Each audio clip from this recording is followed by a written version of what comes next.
എൻ്റെ പേര് അശ്വതി. ഞാൻ 2018 ഇവിടെ വരുന്നത്. അതിനു മുന്നേ ഞാൻ ഇതുവഴിയൊക്കെ കോളേജിലൊക്കെ പോകുന്നുണ്ടെങ്കിലും എനിക്ക് ഇവിടെ പള്ളിയാണെന്നോ ഇവിടെ എന്താണെന്നോ ഒന്നും അറിയത്തില്ലായിരുന്നു. 2019 ആ ടൈമിൽ ഞാനിവിടെ വന്നത്. അപ്പോൾ ഇങ്ങനെ തിരക്കൊക്കെ ഉണ്ടെങ്കിൽ എനിക്കറിയില്ല. അപ്പം ഞങ്ങൾ 23 വർഷമായിട്ട് വീടില്ലാതെ വാടകയ്ക്കായിരുന്നു താമസിച്ചുകൊണ്ടിരുന്നത്. എൻ്റെ ചെറുപ്പകാലം തൊട്ട് ഈ അടുത്ത ഒരു 2019 വരെ ഞങ്ങൾ വാടകയ്ക്കായിരുന്നു താമസിച്ചിരുന്നത്. അപ്പോൾ ഇങ്ങനെ വീട് വാടകയ്ക്ക് താമസിച്ചുകൊണ്ടിരുന്ന ആ സമയത്ത്, അതായത് കോളേജിൻ്റെ ആ ഒരു ടൈമിൽ എൻ്റെ പല്ലിൽ സൈഡിലായിട്ടൊരു മുഴ പോലെ വരികയും അതുകൊണ്ട് ഒരു 3 മാസത്തോളം ഞാൻ ഹോസ്പിറ്റൽ മൊത്തം കയറി ഇറങ്ങി. പക്ഷേ അതെന്താണെന്ന് കണ്ടുപിടിക്കാനോ അതിനകത്ത് എന്താണെന്നോ ഒന്നും ഡോക്ടേഴ്സിന് പറ്റുന്നുണ്ടായിരുന്നില്ല. അപ്പോൾ എനിക്ക് ഭയങ്കര വിഷമമായി.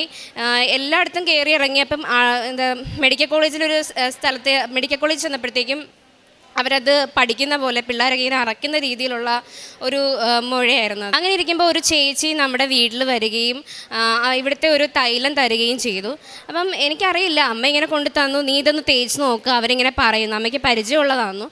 അവരിങ്ങനെ പറയുന്നു, നീ ഒന്ന് തേച്ച് നോക്കാൻ പറഞ്ഞു. ഞാനങ്ങനെ ഇട്ടു. പിറ്റേ ദിവസം ആകുമ്പോഴത്തേക്കും ആ മുഴ കാണുന്നില്ല. ഞാൻ തന്നെ ഞെട്ടിപ്പോയി, ഇത് എവിടെ പോയി എന്താണെന്നൊന്നും അറിയത്തില്ല. അപ്പോൾ അവരിങ്ങനെ പള്ളിയിലെ കാര്യങ്ങൾ പറയുകയും ഞങ്ങളിവിടെ വന്ന് ഉടമ്പടി എടുക്കുകയും ചെയ്തു. അപ്പം നമ്മൾ കുറച്ച് നിയോഗങ്ങളൊക്കെ എഴുതുകയും പ്രാർത്ഥിക്കുകയൊക്കെ ചെയ്യുമായിരുന്നു. പക്ഷേ കറക്റ്റായിട്ട് അച്ഛൻ്റെ ടോക്കോ ധ്യാനമോ ഒന്നും കൂടുന്നില്ലായിരുന്നു. നമ്മൾക്ക് ഇതിനെപ്പറ്റി ഒരു ഐഡിയ ഇല്ല, അറിയത്തില്ല.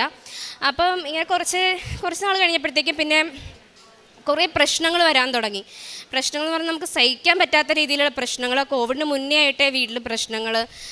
ചേച്ചിയുടെ ഹസ്ബൻഡ് മരിച്ചുപോയി കോവിഡായിട്ട്. പിന്നെ വീടില്ല. സ്ഥാപനം ഒരു ചെറിയ സ്ഥാപനമായിരുന്നു. അത് നമുക്കങ്ങനെ വലിയ വരുമാനങ്ങളൊന്നും ഇല്ല, വീടില്ല, മൊത്തം ബിഗ് സീറോയിലായിപ്പോയി. അപ്പോൾ ഞാൻ അങ്ങനെ ഇരിക്കുമ്പോഴത്തേക്കും ചേച്ചിയോട് പറഞ്ഞു, നമുക്കെന്നെങ്കിൽ അച്ഛനെ പോയി ഒന്ന് കാണാം. പക്ഷെ അപ്പോഴും എൻ്റെ ഉടമ്പടി കറക്റ്റായിട്ട് എനിക്ക് പാലിച്ച് വരാനോ പ്രോപ്പറായിട്ട് ഞാൻ പുതുക്കാറോ ഇല്ല. അപ്പോൾ പിന്നെ എങ്ങനെ അച്ഛനെ കാണും? അങ്ങനെ ചേച്ചിയുടെ ഹസ്ബൻഡിൻ്റെ പേരിൽ കുറച്ച് സ്ഥലം ഉണ്ടായിരുന്നു, ഒരു 18 സെൻറ്റ് സ്ഥലം ഉണ്ടായിരുന്നു. പക്ഷേ അത് ഈ കണ്ടം പോലെയാണ് കിടക്കുന്നത്. അതിനകത്ത് കുറേ പ്രശ്നങ്ങളുണ്ട്. അതിൽ ആധാരം ഇനി എന്തെങ്കിലും ചെയ്യണമെങ്കിൽ തന്നെ ആധാരത്തിൽ നമ്മൾ വില്ലേജിൽ കാണിച്ചപ്പോൾ കുറേ പ്രശ്നങ്ങൾ, അതായത് തിരുത്തിക്കൊണ്ട് വരണം, അതിൽ കരമടയ്ക്കാൻ പറ്റത്തില്ല, അങ്ങനെയൊക്കെയാണ് പുള്ളി പറഞ്ഞത് വില്ലേജിൽ നിന്ന്. അപ്പം ഞാനും ചേച്ചിയും കൂടെ ഇവിടെ വന്ന് നിന്ന് ഫ്രണ്ടിൽ മാതാവിൻ്റെ അടുത്ത് പറഞ്ഞത്, ഞങ്ങൾ 2 പെൺപിള്ളേരാണ്, ഞങ്ങൾക്ക് ഇനി ഇതല്ലാതെ ഞങ്ങൾക്ക് വേറൊരു നിവർത്തിയില്ല അമ്മേ, ഇതിൽ നിന്ന് ഞങ്ങൾക്ക് എന്തെങ്കിലും ഒന്ന് ചെയ്തു തരണം, ഇത് തിരുത്തിക്കൊണ്ട് വരാനാണ് പറയുന്നത്, ഞങ്ങൾക്ക് ഇത് നിവർത്തിയില്ല അമ്മ, ഇതിൽ ഇടപെടണമെന്ന് പറഞ്ഞ് തിരിച്ച് ഞങ്ങൾ വീട്ടിൽ ചെന്നു. വീട്ടിൽ ചെല്ലുന്നതിന് മുന്നേ ആയിട്ട് അച്ഛനെ കണ്ടാൽ പറഞ്ഞ്, അത് നമുക്ക് പ്രശ്നമൊന്നും ഇല്ലെന്ന് എൻ്റെ അടുത്തൊരു വക്കീൽ പറഞ്ഞു, നീ അത് ചെയ്തോ, ആധാരത്തിലെ പ്രശ്നമല്ലേ, അത് അവരുടെ തെറ്റാണ്, നമ്മുടെ തെറ്റല്ലല്ലോ, ആധാരത്തിൽ അങ്ങനെ എന്തോ വിഷയം ഉണ്ടെങ്കിലും വില്ലേജിൽ എന്തോ കരമടച്ച കരത്തിൽ തമ്മിലാണ് പ്രശ്നം, നിങ്ങളത് ചെയ്തോളാൻ പറഞ്ഞു എന്ന് പറഞ്ഞു. അപ്പോൾ ആ ധൈര്യത്തിൽ നമ്മൾ വില്ലേജിൽ ചെന്നപ്പോൾ അവർ വന്ന് നോക്കിയിട്ട് പറഞ്ഞു, അത് നടക്കത്തില്ല, നിങ്ങൾ തിരുത്തിക്കൊണ്ട് വരാൻ പറഞ്ഞു. അപ്പോൾ ഒരു 2-3 ആഴ്ച കഴിഞ്ഞപ്പോഴത്തേക്ക് ആ വില്ലേജ് ഓഫീസർ അവിടെ നിന്ന് മാറിപ്പോയി, വേറൊരു വില്ലേജ് ഓഫീസർ വന്നു. അപ്പം ഞാൻ വീണ്ടും ചെന്നപ്പോൾ പുള്ളി അത് വന്ന് പോലും ഒന്നും നോക്കാതെ പുള്ളി നമുക്കത് സെറ്റ് ചെയ്ത് അതിൽ സൈൻ ചെയ്ത് പെർമിറ്റ് തന്നു. അങ്ങനെ നമ്മൾ വീട് പണി വെറും 5 ലക്ഷം രൂപയ്ക്ക് സ്വർണ്ണം എല്ലാം കൂടെ പണയം വെച്ചാണ് നമ്മൾ വീട് പണി സ്റ്റാർട്ട് ചെയ്യുന്നത്. അങ്ങനെ വീട് പണി സ്റ്റാർട്ട് ചെയ്തു. പക്ഷെ ഒരു 8 മാസം കൊണ്ട് എവിടുന്നൊക്കെയോ പൈസ വന്ന് നമ്മളൊരു 35-36 ലക്ഷം രൂപയുടെ വീട്, അത് നമുക്ക് സ്വപ്നം പോലും കാണാത്തൊരു ഭവനമാണ് അമ്മ തന്നത്. അതിനെനിക്ക് അമ്മയോട് 1000 നന്ദി പറയുന്നു. അത് കഴിഞ്ഞ് നമ്മൾ വീട് വെച്ചു. അപ്പം നമ്മുടെ കയ്യിൽ ഫുൾ പൈസയും കടമൊക്കെ കുറച്ചുണ്ട്. പിന്നെ നമ്മുടെ സ്വർണ്ണമൊക്കെ എങ്ങനെയോ വെച്ചിട്ടാണ്, നമ്മൾ എങ്ങനെയാണ് വെച്ചതെന്ന് വെച്ചാൽ നമുക്കറിയത്തില്ല. അത് അമ്മയുടെ ഒരു ഇടപെടലാണ് നമ്മുടെ ഭവനം എന്ന് പറയുന്നത്. അങ്ങനെ ഇരിക്കുമ്പോൾ പിന്നെ ഒരു ചെറിയ സ്ഥാപനം നമുക്ക് പാതിരപ്പള്ളിയിൽ അകത്തേക്ക് കയറിയിട്ടുണ്ടായിരുന്നു. അത് കുറച്ചുള്ളിലേക്കാണ്, ചെറിയൊരു സ്ഥാപനമാണ്. അപ്പോൾ ചേച്ചിയായിരുന്നു അത് നോക്കിക്കൊണ്ടിരുന്നത്. അപ്പം ഞാൻ പറഞ്ഞു, ചേച്ചി പറഞ്ഞു, ഇതിനി എന്ത് ചെയ്യും, ഇതിനകത്ത് നമുക്ക് ഒരുപാട് പൈസയൊന്നും നമുക്ക് കിട്ടുന്നില്ല, ഇനി മുന്നോട്ട് പോയാൽ ഇതിൻ്റെ ലൈസൻസും പുതുക്കാൻ പറ്റത്തില്ല, കാരണം ചെറിയ സ്ഥാപനങ്ങളെല്ലാം അടയ്ക്കണമെന്നാണ്. ഇപ്പം മെഡിക്കലിൽ കുറേ പ്രോബ്ലം ഉണ്ട്, ചെറിയ ലാഭമൊന്നും പറ്റത്തില്ല എന്നും പറഞ്ഞ് ഇങ്ങനെ അങ്ങനത്തെ ഒരു സാഹചര്യത്തിലൂടെ കടന്നു പോവുക. അപ്പം ഞാൻ പറഞ്ഞ്, ഞാനെന്തായാലും ആ സമയത്ത് ഞാൻ വന്ന് ഉടമ്പടി പുതുക്കി ഇവിടെ വന്ന് അച്ഛൻ്റെ ടോക്കൊക്കെ കാണുകയും ധ്യാനം കൃത്യമായിട്ട് കൂടുകയൊക്കെ ചെയ്ത്. അപ്പം ഞാൻ പറഞ്ഞു, താൻ എൻ്റെ കൂടെ വാ, ഞാൻ പറഞ്ഞ് ഈ കൊച്ചു ലോണിനെ അന്വേഷിക്കാനായിട്ട് പോയി. അപ്പം ഞാൻ പറഞ്ഞ് എന്നാൽ നീ എൻ്റെ കൂടെ പള്ളി വരാൻ പറഞ്ഞ് വരും, ഉടമ്പടിയൊന്നും എടുക്കത്തില്ല, അങ്ങനെ വലിയ വിശ്വാസമുള്ള ഒരു ആളല്ലായിരുന്നു. അപ്പോൾ അങ്ങനെ ഇരിക്കുമ്പോഴത്തേക്കും ലോൺ റിജക്ഷനായി പോയി. അപ്പോൾ റിജക്ഷനായി പോയപ്പോൾ ഞാൻ പറഞ്ഞ് നീ അതിങ്ങി താ, ഞാൻ അച്ഛനെ പോയി കാണാം, പക്ഷേ നീ ഉടമ്പടിയിലല്ലാത്ത കൊണ്ട് ചിലപ്പോൾ കാണാൻ പറ്റുമോ ഇല്ലയോ എന്ന് എനിക്കറിയില്ല, എന്നാലും അമ്മ അനുവദിക്കുവാണെങ്കിൽ ആര് നമ്മളെ മാറ്റി നിർത്തിയാലും അമ്മ നമ്മളെ അവിടെ എത്തിക്കുമെന്ന് ഞാൻ പറഞ്ഞു. അങ്ങനെ റിജക്ഷനായ പേപ്പർ നമ്മൾ ലോണിനായിട്ട് സ്ഥാപനത്തിന് ലോണിനായിട്ട് ചെന്നപ്പോഴത്തേക്കും പുള്ളി പറഞ്ഞ് ഇത് ഇത്രയും ഇരിക്കുന്ന കണ്ടില്ലേ, ഇത് ഇത്രയും റിജക്ഷൻ ആയതാ, ഇത് ഇത് പോയിട്ടുണ്ടെങ്കിൽ ഒരു സ്കോർ പോയിട്ടുണ്ടെങ്കിൽ നിങ്ങൾക്ക് കിട്ടത്തില്ല, കാരണം ഇത്രയും പേപ്പർ ഇവിടെ റിജക്ഷൻ ആയിട്ടിരിക്കുക, പിന്നെ നിങ്ങൾക്കിത് എങ്ങനെ കിട്ടുമെന്ന് മാനേജറുകളോട് ചോദിച്ചു. സിബിൽ സ്കോർ തനിക്ക് കുറവാണ്. സിബിൽ സ്കോർ എന്ന് പറഞ്ഞാൽ ഇത് ഈടില്ലാത്തൊരു ലോണാണ്, അതായത് വുമൺസിന് വേണ്ടിയിട്ടുള്ള ഒരു ലോണായിരുന്നു. അപ്പോൾ നമ്മൾ 12 ലക്ഷം രൂപയാണ് അത് എടുക്കാനായിട്ട് ഉദ്ദേശിച്ചത്, മിഷനറി മേടിക്കാനായിട്ട് ലാബിനായിട്ട്. അപ്പോൾ പുള്ളിക്കാരിക്ക് അത് ഇല്ല, ട്രാൻസാക്ഷൻ്റെ പ്രശ്നം കാരണം അവർ കൊടുക്കില്ല, അത് സിസ്റ്റം മൂവ് ആവുന്നില്ലെന്നാണ് പറഞ്ഞു. അപ്പോഴേക്കും നമ്മൾ ലോണിനായിട്ട് കുറേ കടം മേടിച്ച് അത് അത്രയും പേപ്പേഴ്സ് എത്തിച്ചിരിക്കുക, അവിടെ ബഹളമായി, ആളും മാനേജറുമായിട്ട് ഇടിയായി. അപ്പോൾ പുള്ളി തരുന്നില്ല എന്നുള്ള രീതിയിലായി. പിന്നെ ഞങ്ങൾ ഒത്തിരി പറഞ്ഞ് ഞാൻ അങ്ങനെ പറഞ്ഞ് ആ റിജക്ഷനായ പേപ്പറിൻ്റെ ഒരു കോപ്പി തന്നിട്ട് ഇങ്ങനെ തലയാട്ടി കാണിച്ച് എന്തായാലും ഇത് കിട്ടാൻ പോകുന്നില്ല, ഞാനിവിടെ ഉണ്ടെങ്കിൽ എനിക്കറിയാമല്ലോ, ഞാൻ ഇത്രയും പേപ്പർ ഇവിടെ ഇരിക്കുവാണ്, ഇത് നിങ്ങൾക്ക് കിട്ടില്ല എന്ന് പറഞ്ഞു. അപ്പം ഞാനിവിടെ വന്ന് ആ പേപ്പറുമായിട്ട് അച്ഛനെ കാണാനായിട്ട് നിന്ന്. അപ്പോൾ എൻ്റെ ചേച്ചിയുടെ പേപ്പറും എൻ്റെ ഉടമ്പടിയുമാണ്, അങ്ങനെ കാണാൻ പറ്റില്ല എന്നൊന്നും ചെയ്യുന്നത് ആ സമയത്ത് എനിക്ക് അറിയത്തില്ലായിരുന്നു. ഞാൻ എൻ്റെ ബുദ്ധിമുട്ട് കൊണ്ട് ഞാൻ അവിടെ നിന്ന് കൊന്ത ചൊല്ലി രണ്ടാമത്തെ രഹസ്യമായപ്പോഴത്തേക്കും എന്നെ കയറ്റി വിട്ടു. അപ്പം ഞാൻ എൻ്റെ മനസ്സിൽ ലാസ്റ്റ് ഇവിടെ ഒന്ന് നിൽക്കുവാണ്. അപ്പോൾ ചേച്ചീനെ വിളിച്ചുകൊണ്ട് വാ, നീ അച്ഛനെ ഒന്ന് കാണാമല്ലോ, എൻ്റെ കാര്യങ്ങളെല്ലാം നിൻ്റെ അവസ്ഥകളെല്ലാം പറയാമെന്ന് എൻ്റെ മനസ്സിലിങ്ങനെ പറഞ്ഞു. ഞാൻ ലാസ്റ്റ് ആയപ്പോഴത്തേക്കും ഓടിപ്പോയി. എൻ്റെ വീട് അടുത്താണ്, 4 കിലോമീറ്ററേ ഉള്ളൂ. ഇവിടെ ചേച്ചി വിളിച്ചുകൊണ്ട് വന്ന് ഇവിടെ നിന്ന് എന്നിട്ട് ലാസ്റ്റ് അച്ഛൻ. അപ്പം ഞങ്ങൾ അവിടെ എത്തിയപ്പോഴത്തേക്ക് എല്ലാവരെയും കണ്ട് കഴിഞ്ഞു. ഞങ്ങൾ അവിടെ വരെ എത്തിയുള്ളൂ. ഓടി വന്ന് ഞങ്ങൾ ഇവിടെ നിന്നു. അപ്പം എന്നെ മാത്രമേ കയറ്റി വിടുള്ളൂ എന്ന് പറഞ്ഞപ്പോൾ എൻ്റെ ചേച്ചി പുറത്തിൽ നിന്നു. എന്നിട്ട് ഞാനിങ്ങനെ അച്ഛൻ്റെ അതിൽ ആ പേപ്പർ കൊടുത്തു. അച്ഛൻ അത് വെച്ച് പ്രാർത്ഥിച്ചു തിരിച്ചു വന്നു. എന്നിട്ട് എന്നെ ഇങ്ങനെ നോക്കി. അപ്പം ഞാൻ എൻ്റെ കാര്യങ്ങളൊക്കെ ഇങ്ങനെ അങ്ങോട്ട് പറഞ്ഞുകൊണ്ടിരിക്കുക, അച്ഛൻ എന്നോടൊന്നും ഇങ്ങോട്ട് പറയുന്നുമില്ല. അപ്പം എനിക്ക് ഭയങ്കര വിഷമമായി. അപ്പം അച്ഛൻ ലാസ്റ്റിനടുത്ത് പറഞ്ഞ് ഇങ്ങനെ ആ കാര്യം കേട്ടിട്ട് അച്ഛൻ എൻ്റെ അടുത്ത് പറഞ്ഞ് നീ ഈ കാശ് രൂപ അവൾക്ക് കൊടുത്തേക്കാൻ പറഞ്ഞു. അപ്പോൾ എനിക്ക് സന്തോഷമായി, എൻ്റെ ലോൺ പാസ്സായി എന്ന് ഞാൻ മനസ്സിൽ ഉറപ്പിച്ചു. അങ്ങനെ ഞാൻ ചേച്ചിക്ക് അത് കൊടുത്തു. അങ്ങനെ ഞങ്ങൾ തിരിച്ചു പോയി. ബാക്കി ചേച്ചി പറ. എനിക്കാണെങ്കിൽ ഒരു വിശ്വാസവും ഇല്ലായിരുന്നു. ഇപ്പം ഇവൾ എൻ്റെ അടുത്ത് പറഞ്ഞ് അത് ഉറപ്പാണ് കിട്ടുമെന്ന് പറഞ്ഞു. പക്ഷെ ഞാൻ പറഞ്ഞു അത് വെറുതെയാണ്, അങ്ങനെയൊന്നും കിട്ടത്തില്ല, പുള്ളി എങ്ങനെ പറഞ്ഞുകൊണ്ടിരിക്കുവാണല്ലോ കിട്ടില്ല എന്ന്. പക്ഷേ ഞങ്ങളിത് 1 മാസം വെയിറ്റ് ചെയ്തു. 1 മാസം കഴിഞ്ഞപ്പോഴത്തേക്കും എൻ്റെ ഒരു ഫ്രണ്ട് വിളിച്ചിട്ട് ക്രെഡിറ്റ് സ്കോർ ചെക്ക് ചെയ്ത് തരട്ടേന്ന് ചോദിച്ചു. അപ്പോൾ ഞാൻ പറഞ്ഞു വേണ്ട, എൻ്റെ ഫോണിൽ ചെക്ക് ചെയ്തോളാം, എനിക്കറിയാമെന്ന് പറഞ്ഞു. പക്ഷേ അവർ പറഞ്ഞ് ക്രെഡിറ്റ് സ്കോർ ചെക്ക് ചെയ്യുന്നതാണെന്ന് പറഞ്ഞ്. അങ്ങനെ ഞങ്ങൾ ചെക്ക് ചെയ്ത് നോക്കിയപ്പം എനിക്ക് എത്രയാണോ സ്കോർ വേണ്ടത് 567 വേണ്ടത്, ആ 567 തന്നെ തന്ന് എനിക്ക് സിബിൽ സ്കോർ കൂട്ടി തന്നു 1 മാസമായപ്പം. അപ്പോഴും ഞാൻ ഇവളോട് പറഞ്ഞു ഇത് തനിയെ വന്നിട്ടുള്ളതായിരിക്കും, ഇത് അങ്ങനെയൊന്നും കൂടി വരത്തില്ല, ഇത് തനിയെ വന്നതാ, അല്ലാതെ അവിടെ വന്ന് പ്രാർത്ഥിച്ചിട്ടൊന്നും അല്ല എന്ന് പറഞ്ഞ്. അപ്പോൾ ഇനി ഈസി ആയിട്ട് കിട്ടും എന്ന് ഞാൻ എൻ്റെ മനസ്സിൽ വിചാരിച്ചു. അപ്പോൾ ഇവൾ ഭയങ്കര പ്രാർത്ഥനയാണ്. ഞാൻ പറയും നിനക്ക് വേറൊരു പണിയില്ലേ, 24 മണിക്കൂറും നീ സാക്ഷ്യം കേൾക്കലും അച്ഛൻ്റെ ധ്യാനം കൂടലുമാ, ഇത് നിർത്തി വെക്കാവോ എന്ന് വരെ ഞാൻ ചോദിച്ചിട്ടുണ്ട്. അപ്പോഴെനിക്കിതൊരു വിശ്വാസമില്ല ഇവളിലൂടെ ഇവിടെ വരുമെങ്കിലും.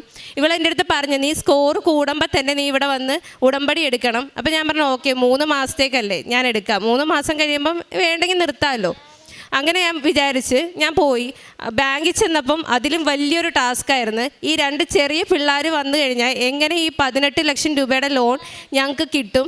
18 വെച്ചാൽ ബാക്കി നമ്മൾ 12 നമുക്ക് കിട്ടുള്ളൂ മിഷ്യൻ്റെ പൈസ, ബാക്കി നമ്മൾ അടയ്ക്കണം.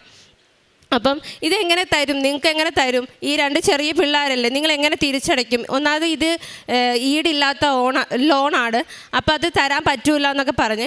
അപ്പം ഞങ്ങൾ അന്ന് വിഷമിച്ച് പോന്നു. ഇവിടെ വന്നിരുന്ന് സംസാരിച്ച് മാതാവിൻ്റെ അടുത്ത് ഞങ്ങൾക്ക് സ്കോർ കൂട്ടിത്തന്ന നീ ആണെങ്കിൽ ഞങ്ങൾക്കിത് അവരുടെ കയ്യിൽ നിന്ന് വാങ്ങിത്തരണമെന്ന് പറഞ്ഞ്. രണ്ടാമത് ഞങ്ങൾ ചെന്നു, വീണ്ടും അവരങ്ങനെ തന്നെ പറഞ്ഞു. പക്ഷെ അന്ന് ഞങ്ങൾ അവിടെ ഉപ്പിട്ട് പ്രാർത്ഥിച്ചിട്ടാണ് പോകുന്നത്. മൂന്നാമത് മാനേജറുമായിട്ട് സംസാരിക്കാൻ അവരെന്നെ വിളിപ്പിച്ചിട്ടുണ്ടായിരുന്നു.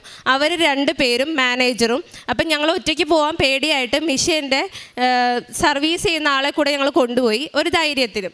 പക്ഷേ ഞാൻ അവിടെ ചെന്നിട്ട് ഞാൻ തന്നെയാണ് അവരെ കൺവിൻസ് ചെയ്യിച്ചത്. ഒരിക്കലും എനിക്ക് അങ്ങനെ പറയാനുള്ളൊരു ധൈര്യം പോലും ഇല്ല. പക്ഷേ ഞാൻ അവരെ കൺവിൻസ് ചെയ്യിച്ച് അവരന്ന് തന്നെ എനിക്ക് ലോണിനുള്ള സാങ്ഷനുള്ള പേപ്പർ തന്നു. അങ്ങനെ ഞങ്ങൾ അവിടുന്ന് പോന്നു. ലോൺ പാസ്സായി, പണിയെല്ലാം തുടങ്ങി, ലാബിൻ്റെ വർക്കൊക്കെ കഴിഞ്ഞു. പക്ഷേ ഞാൻ ഇവളടുത്ത് പറഞ്ഞായിരുന്നല്ലോ ഇവിടെ വന്ന് ഉടമ്പടി പാലിച്ചോളാന്ന്. അതൊക്കെ കഴിഞ്ഞ് ഞങ്ങൾ സുഖമായി പോയി കിടന്നുറങ്ങി. അങ്ങനെ 3 മാസത്തെ പത്രം ഞങ്ങളുടെ കയ്യിൽ ഇരുന്ന് കൂടാൻ തുടങ്ങി. അപ്പം ലാബിൽ സ്റ്റാഫൊക്കെ ഉണ്ട്, 3 പേര് സ്റ്റാഫുണ്ട്. പക്ഷേ അവിടെ ഓരോ പ്രശ്നങ്ങൾ വരാൻ തുടങ്ങി. സ്റ്റാഫ് പോയി, ഞാൻ വീണ്ടും ലാബിൽ കയറി.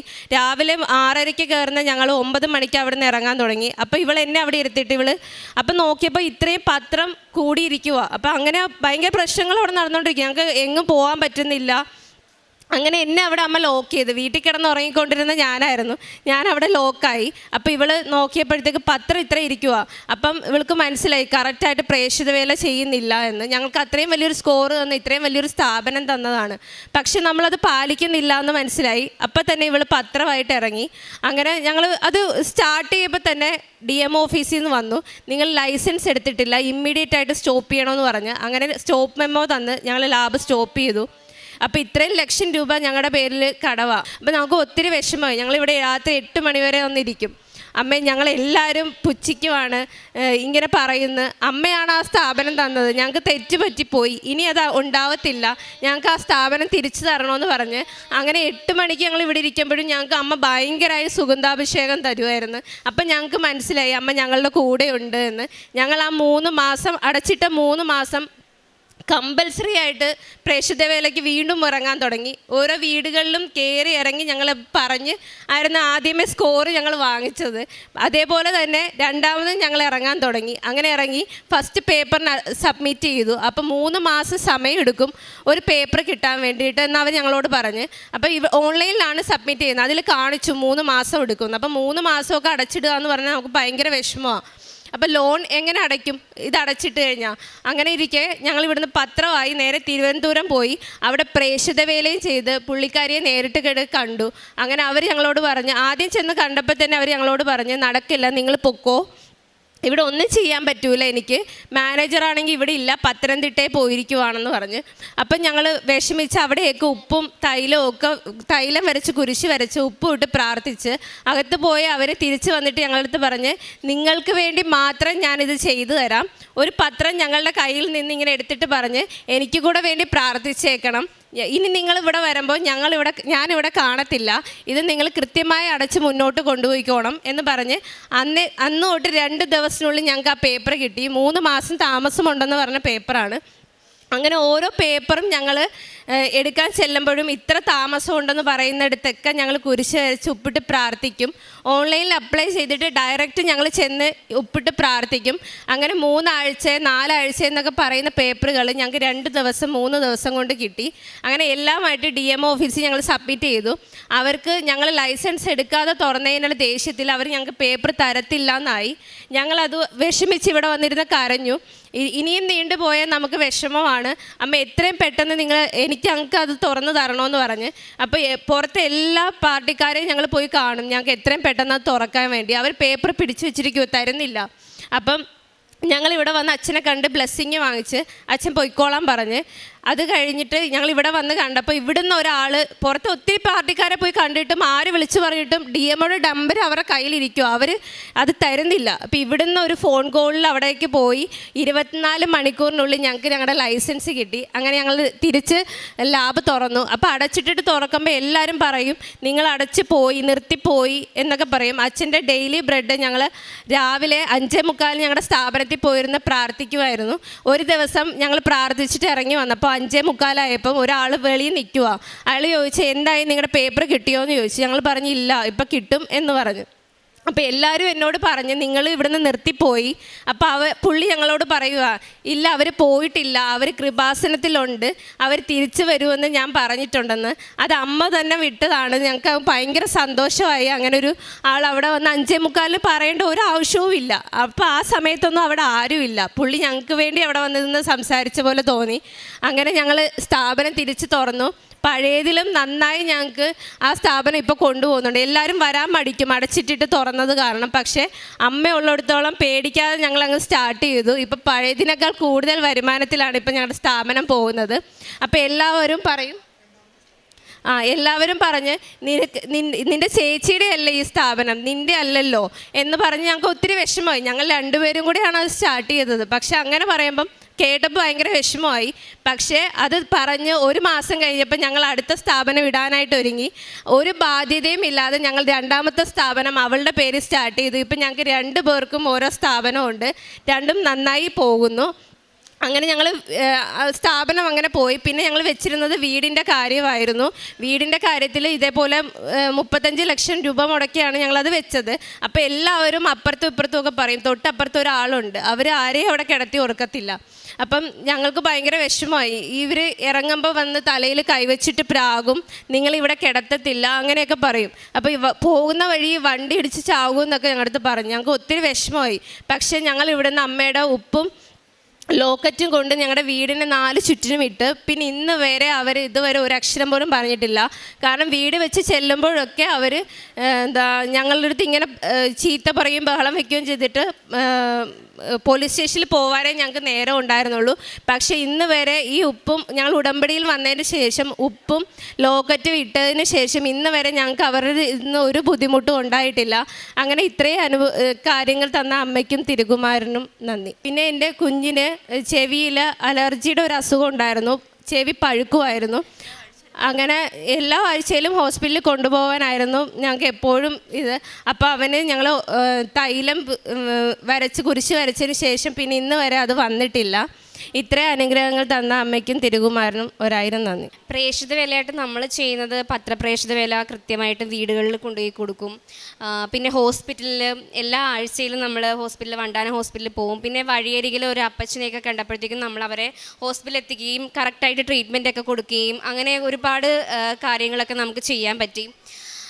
പിന്നെ ബ്ലഡ് കൊടുക്കുക, അങ്ങനെ കുറേ പ്രേക്ഷിത വേല നമുക്ക് ചെയ്യാൻ പറ്റി. അതൊക്കെ നമ്മൾ ഉടമ്പടിയിൽ വന്നതിന് ശേഷം മാത്രമാണ് നമുക്ക് ചെയ്യാൻ പറ്റിയത്. പിന്നെ എനിക്ക് ഭയങ്കര ദേഷ്യമായിരുന്നു. ഉടമ്പടിയിൽ വരുന്നതിന് മുന്നേ ഞാൻ ചീത്ത പറയും, ഭയങ്കര ദേഷ്യമാണ്. ആർക്കും അങ്ങനെ മിണ്ടാനോ ഒന്നും സംസാരിക്കാനോ പറ്റാത്ത രീതിയിലുള്ള ഒരു സ്വഭാവ രീതിയായിരുന്നു എൻ്റേത്.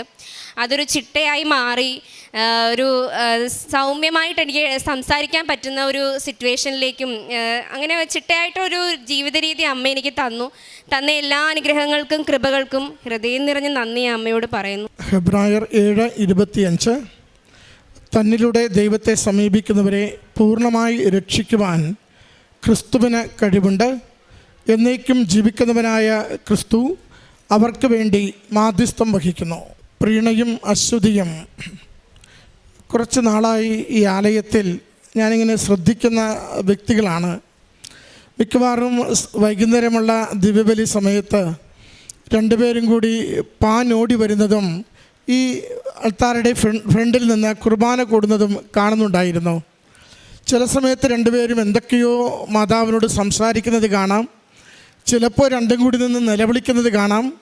ഇങ്ങനെ മാതാവിൻ്റെ അരികിൽ വന്ന 2 പേര് എന്തൊക്കെയോ ഇങ്ങനെ കുർബാന തുടങ്ങുമ്പോൾ വന്ന് ആ തീരുന്ന സമയം വരെയും നിരന്തരം നിന്ന് വർത്തമാനം പറയുന്നത്, പുലമ്പുന്നത്, കണ്ണീരൊഴുക്കുന്നത്, കൈനീട്ടി ചോദിക്കുന്നത് ഒക്കെ ഇങ്ങനെ കാണുന്നുണ്ട്. ഇവരാരാണെന്നോ എന്താണെന്നോ ഒന്നും അറിയില്ല. അപ്പോൾ കുർബാനയുടെ ഇടയ്ക്ക് ഞാനിത് എൻ്റെ കണ്ണിൽപ്പെട്ടിരുന്ന ഒരു കാര്യമാണ്. മക്കൾ ഈ അൾത്താരയിൽ ഈ സാക്ഷ്യം പങ്കുവയ്ക്കുമ്പോൾ എത്ര കണ്ട് ഈ മക്കളെ അമ്മ മാതാവ് ഏറ്റവും ക്ലേശകരമായ കാലത്ത് കൈപിടിച്ച് നടത്തി. അസാധ്യമെന്ന് കരുതിയ ജീവിത വിഷയങ്ങളെ എത്ര എളുപ്പത്തിൽ സുസാധ്യമാക്കി നൽകി. സമയച്ചുരുക്കത്തിൽ ജീവിത വിഷയങ്ങൾ ഏറ്റെടുത്തുകൊണ്ട് അനുഗ്രഹിച്ചു. ഒരിക്കലും നടക്കില്ല എന്ന് കരുതിയ പദ്ധതികളെ എങ്ങനെ അമ്മ മാതാവ് ഈ കുടുംബത്തിന് അനുഗ്രഹമാക്കി നൽകിയെന്നൊക്കെ അവരുടെ വാക്കുകളിൽ അവർ വ്യക്തമാക്കുകയായിരുന്നു. അക്രൈസ്തവ മക്കളാണ്.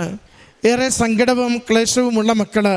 മൂത്തയാളുടെ ജീവിത പങ്കാളി കോവിഡ് കാലത്ത് മരണപ്പെട്ടു പോയതുമാണ്. ദൈന്യതകൾ ഏറെയുണ്ട്. കണ്ണീരോടുകൂടി ജീവിതം നയിക്കുവാൻ ഏറെ കാര്യങ്ങളുണ്ട്.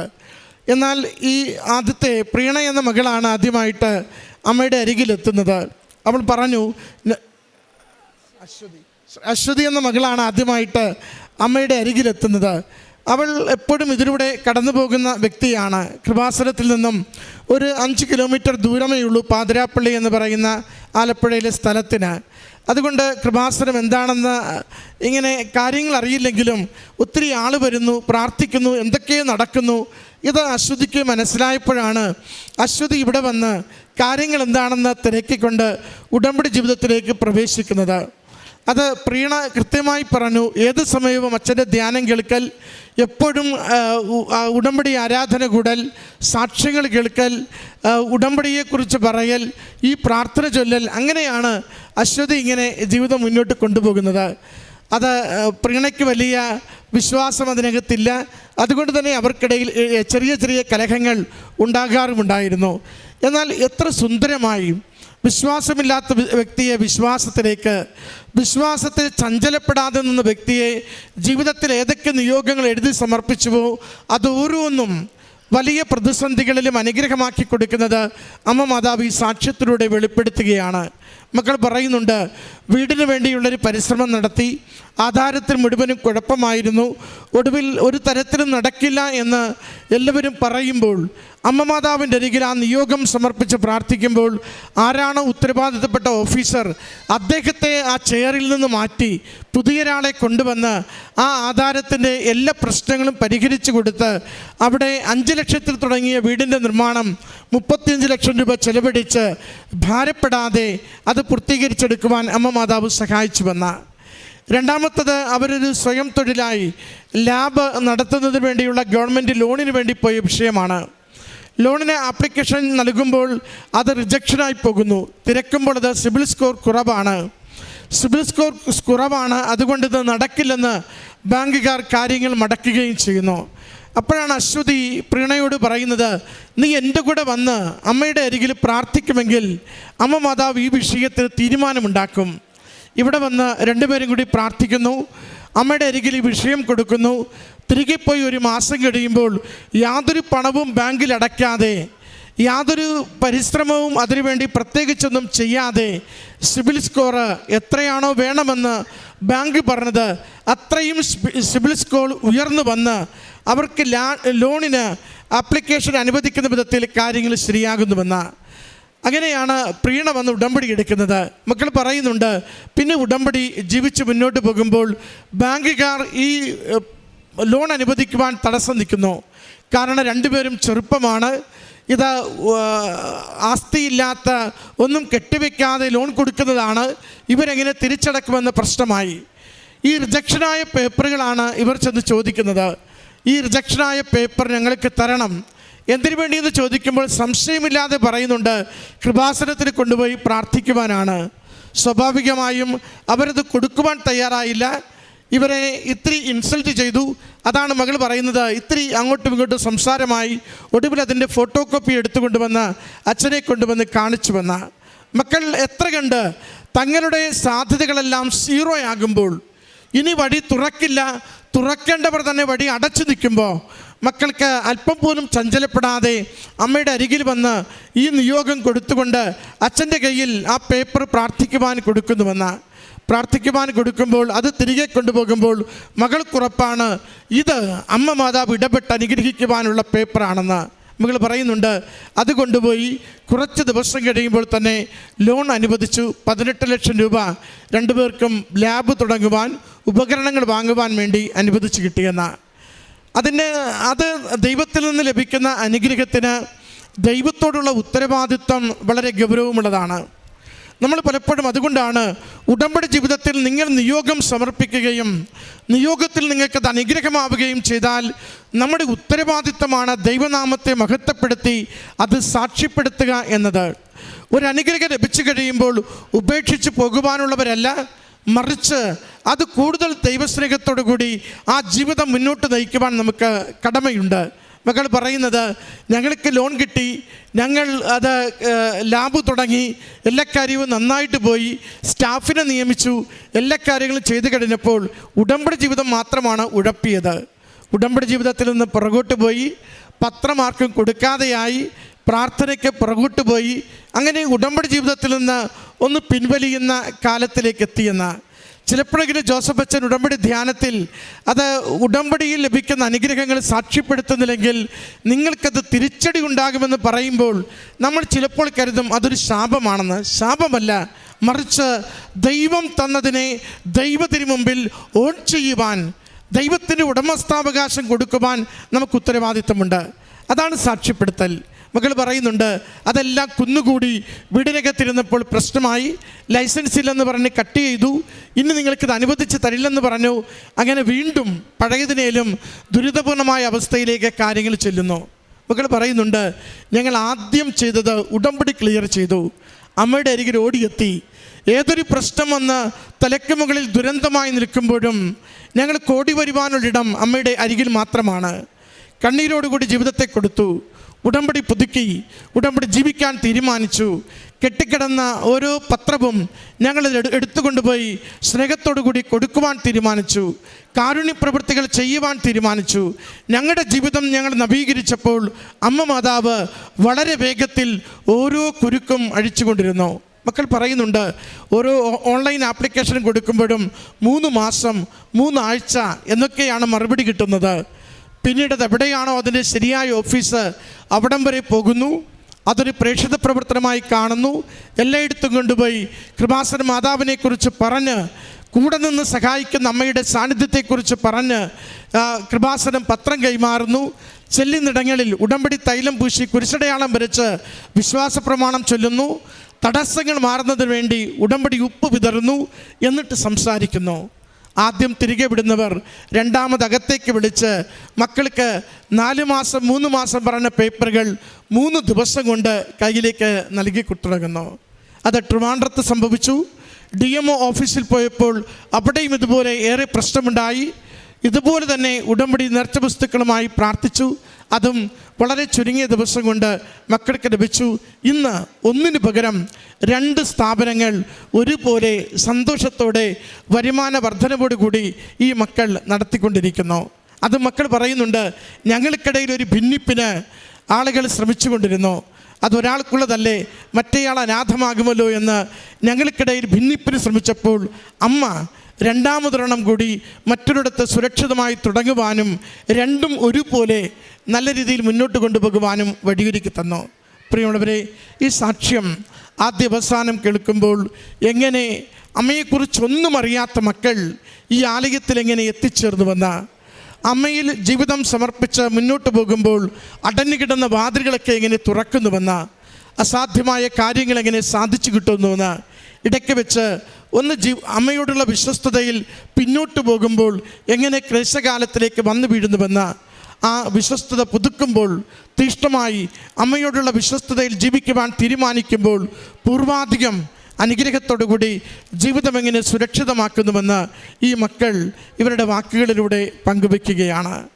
ഈ മക്കൾക്ക് ലഭിച്ച ഓരോ ദൈവാനുഭവത്തിനും ഓരോ പ്രത്യാശയ്ക്കും ഇവർ ആഗ്രഹിച്ച ബിസിനസ് നന്നായി തുടങ്ങുവാൻ വേണ്ടി ഒരുക്കി കൊടുത്ത ഓരോ സാഹചര്യത്തിനും തടസ്സങ്ങളൊക്കെ മാറ്റിക്കൊടുത്തതിനും സമയച്ചുരുക്കത്തിൻ്റെ അമ്മയ്ക്ക്, അസാധ്യ കാര്യങ്ങൾ സാധിച്ചു കൊടുക്കുന്ന അമ്മയ്ക്ക്, സാന്നിധ്യം കൊണ്ട് ജീവിത വിഷയങ്ങൾക്ക് മേൽ തീരുമാനം നൽകുന്ന അമ്മയ്ക്ക് കരങ്ങളടിച്ച് ഈ സാക്ഷ്യം നമുക്ക് സമർപ്പിക്കാം. അത്യപൂർവ ദൈവാനുഭവങ്ങൾ ഇനി നിങ്ങൾക്കും സ്വന്തം.